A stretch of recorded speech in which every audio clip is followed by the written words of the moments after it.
turn to transportation for a moment. And transportation is the biggest component of logistics cost, and trucking is the biggest component of transportation close cost. to 78%, yes. Yes.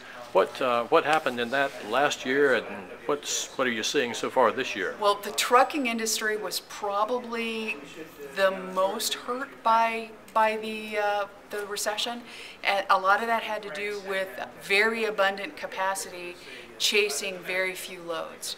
And so pricing got very cutthroat. There was a lot of spot rate pricing with people that were willing to take loads at any cost.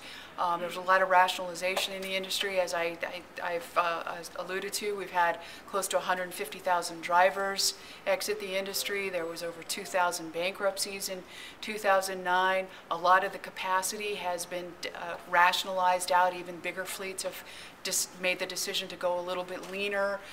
You can use the independent operators to fill in there, and I think there's a little more of that going on. We're even seeing some long-term contracts with independent operators to augment fleets.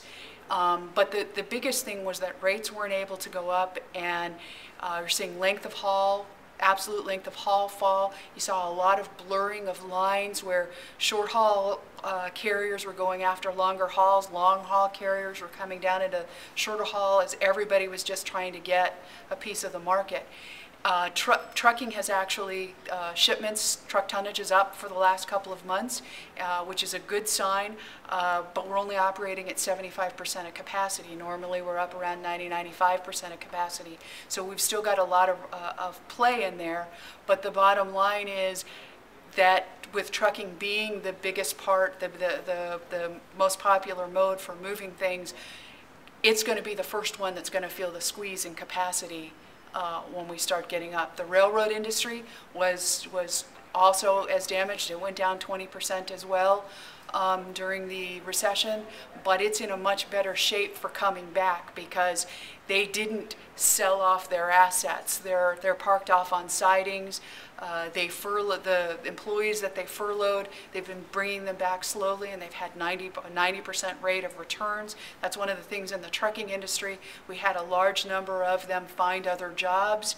Trucking is not the most popular job in the world. The demographics are that we aren't attracting younger drivers. The older drivers are beginning to be baby boomers and go into retirement, so we're being squeezed from both sides.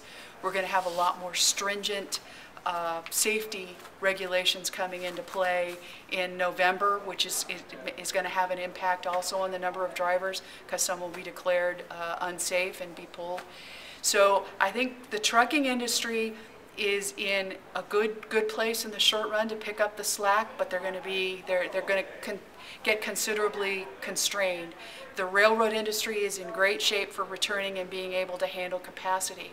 The ocean carriers, again, were dramatically impacted by spot rates. Some companies had losses for the first time in their history. They right now are operating under capacity constraints that are of their own making.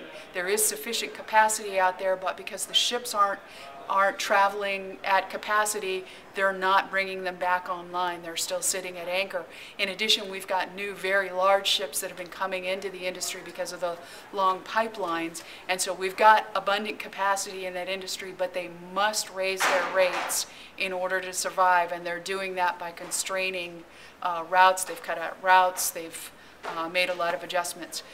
Air cargo industry was hurt very badly during the recession because that's a premium service, but when we did start to recover, they've seen a real resurgence because companies that have put off ordering to restock till the very last second have been willing to make use of air cargo to get their shelves restocked. So as we hit more of an equilibrium where sales and inventory are hitting a better level with respect to each other, we're going to see that taper off a bit.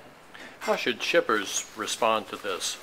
I think shippers should do several things. Obviously, they should be taking very, very close looks at all of the pieces, all of the chains, down to second, third, and fourth tier suppliers within their chains. As with respect to their carriers, a lot of shippers abandoned the long-standing relationships that they had in favor of spot rates. They need to rebuild those relationships. There needs to be far more collaboration, and I think collaboration in terms of there are companies that are on the brink right now, both suppliers, manufacturers, and carriers, and there needs to be some working among the whole supply chain to support those people, get them through.